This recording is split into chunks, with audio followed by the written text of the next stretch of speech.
This is a special card. This is my little girl with her hair that she said kept growing out rather than down, which is how she wanted it to grow. This is the princess card that was created because I couldn't find it in the stores.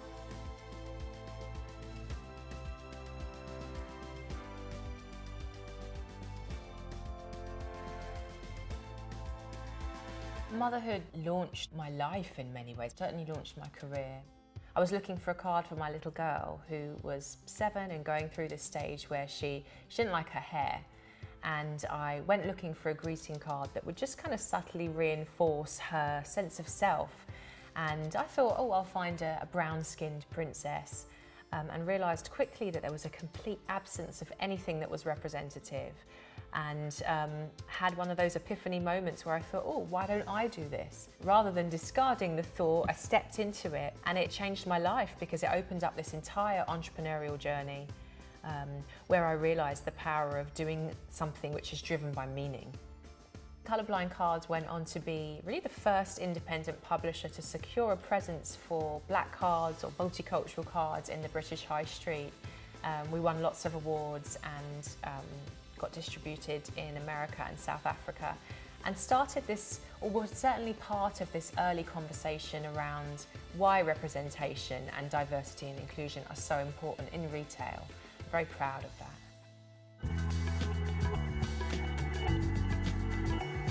When I wake up, I pick up my pad and my pen, and I just let the stream of consciousness hit the page before I start my day, and it's an opportunity to check in with myself. And sometimes it's ideas, and sometimes it's just a sort of really tired, need tea, you know. I find by the end of this 3 pages of writing, I'm centered. And so I'm able to step into my day really knowing how I'm feeling. And sometimes I have answers to problems, which is just brilliant. So yeah, I highly recommend it. I think it's very important to stop apologizing. And it can be difficult. It can be really difficult because we live in a world where, you know, often we're programmed to feel like there is a certain way we should be, a certain way we should behave, a certain way we should look, when actually what we have to offer, our unique point of difference, is all about who we are.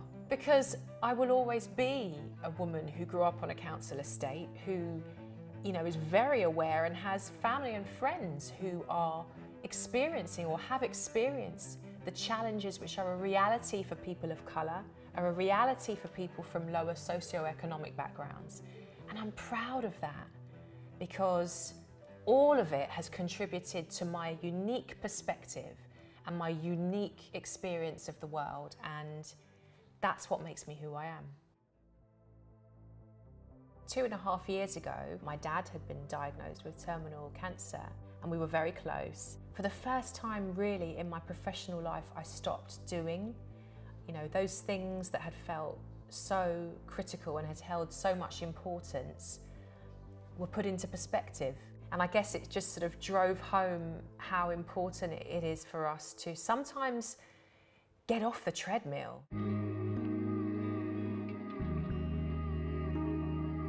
So what I do is I go on a date with myself now, which is a 2-hour period where it's just me, no distractions of phones or schedules, and just a chance just to kind of be with myself and be present. And I'm still ambitious. I'm still, that can be, it's just driven by something that's much more healthy. And that inspires me on a daily basis.